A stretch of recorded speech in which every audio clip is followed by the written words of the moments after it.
Hi, Miss Monica. So Hi, Miss. today we're going to be talking about the ideal gas law alongside my group, which is Camila Zúñiga, Genesis Maldonado, and Leonardo Crucios. So gases are complicated. They're full of billions and billions of energetic gas molecules that can collide and possibly interact with each other.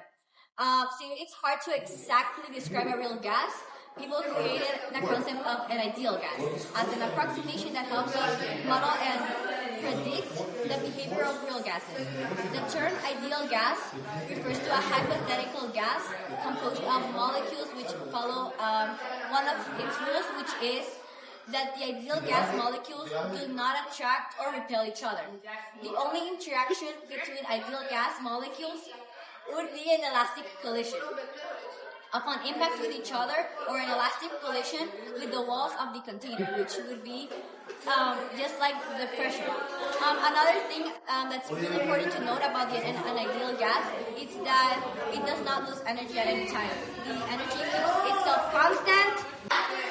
Okay, so now, Ms. Monica, we're gonna start talking about why is it important to understand the ideal gas law, but not by memory, but by heart. And this is because when you think about the ideal gas, you need to understand that gases are affected by temperature, volume, and pressure, and other subparticles.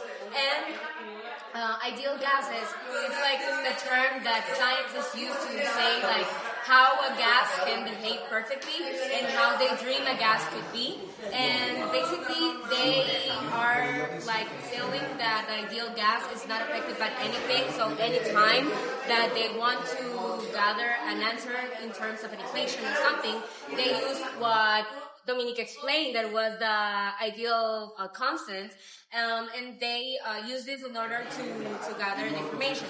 Whenever you think about the ideal gas, you need to think as is like a part of matter that is constantly moving in a random place, and also it moves in a straight line position.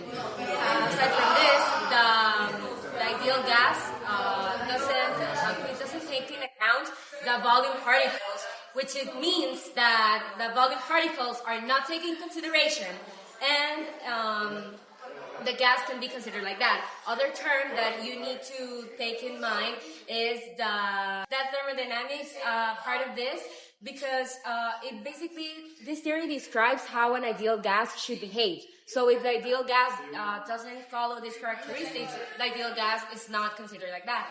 Something really important as well when remembering this law is that think about the old laws that we have been studying at class, the Avogadro's, the Boyle's. It means that the ideal gas law doesn't really have one specific discoverer. It's mostly in combination between four different laws, which is Avogadro's law, the Gay-Lussac's law, the Boyle's law, and the Charles law. So all of them come together and they create this law.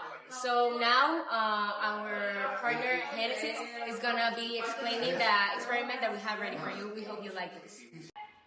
So here's the balloon after we let it boil the water, and as we can see, the water vapor expanded the balloon, and this is because as temperature goes up, volume will increase, and this is described by the ideal gas law. Because there's a lot of kinetic energy going on here, the air particles are colliding a lot, so that makes the balloon expand. So what would happen if I take this and put it into cold water? Well, as you can see, the balloon is the volume of the balloon is decreasing, and this is because if temperature goes down, volume goes down as well. It will decrease. So as you can see, there's no more vapor inside the balloon, and this is because the water pressure is constant from both sides, and the volume went down as the temperature goes down. To show how temperature and pressure is related, we gotta think about a marshmallow. So, think about the external air pressure. If there's not enough external air pressure acting on the surface of the marshmallow, then the air particles inside the marshmallow will expand. We have the marshmallow, right? So inside of the marshmallow we have air particles.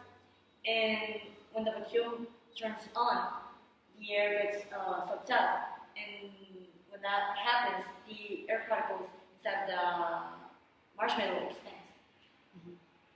So, what does that mean? That means that as pressure goes down, the volume will expand. And we're going to explain the last part of the equation, which is moles. What does mole got to do with this?